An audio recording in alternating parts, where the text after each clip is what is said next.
ಕೃಷ್ಣಯ್ಯ K Vitla ಅರಮನೆಯವರ ಶುಭಾಶೀರ್ವಾದದಲ್ಲಿ ಸಿಮಗುಡ್ಡದ Arasu Vitla Panchalingeshwara ದೇವರ ತುಳು ಭಕ್ತಿಗೀತೆ video song March 14ರಂದು ಬಿಡುಗಡೆಗೊಳ್ಳಲಿದೆ.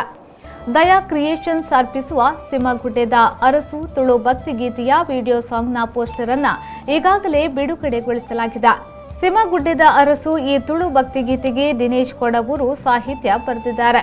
Tanush S Kundar Brahmavar ಗಾಯನದಲ್ಲಿ ಮೂಡಿಬರಲಿರುವ ಈ ಭಕ್ತಿಗೀತೆಯ ನಿರ್ಮಾಣ ಚರಣ್ ಪೂಜಾರಿ ಪುಣಚ, ಮನೋಜ್ ಕುಮಾರ್ ಹಾಗೂ ಸಲಹೆ ಸಹಕಾರ ರಾಜೇಶ್ ವಿಟ್ಲ, ಜಿಲ್ಲಾ ರಾಜ್ಯೋತ್ಸವ ಪ್ರಶಸ್ತಿ ಪುರಸ್ಕೃತರಾದ ಆರ್ಕೆ ಕಲಾ ಸಂಸ್ಥೆಗಳ ನಿರ್ದೇಶಕರಾದ ದಯಾನಂದ್ ಆಮೀನ್ ಬಾಯರ್, ಗಂಗಾಧರ್ ವಿಟ್ಲ ಮತ್ತು ನೃತ್ಯ ಸಂಯೋಜನೆಯನ್ನ ಕಿರಣ್ ಉಳ್ಳಾಲ್ ನೀಡಿದ್ದಾರೆ.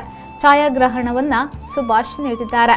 ಈ ವಿಡಿಯೋ ಸಾಂಗ್ ಮಾರ್ಚ್ 14ರಂದು ವಿಟ್ಲ ಪಂಚಲಿಂಗೇಶ್ವರ ದೇವಸ್ಥಾನದಲ್ಲಿ ಬಿಡುಗಡೆಗೊಳ್ಳಲಿದೆ. ದಯಾ ಕ್ರಿಯೇಷನ್ಸ್ ಯೂಟ್ಯೂಬ್ ಚಾನೆಲ್ನಲ್ಲಿ ಈ ವಿಡಿಯೋ ಸಾಂಗ್ ಬಿಡುಗಡೆಗೊಳ್ಳಲಿದೆ. ಬ್ಯೂರೋ ರಿಪೋರ್ಟ್ ವಿ4 ನ್ಯೂಸ್, ಮಂಗಳೂರು.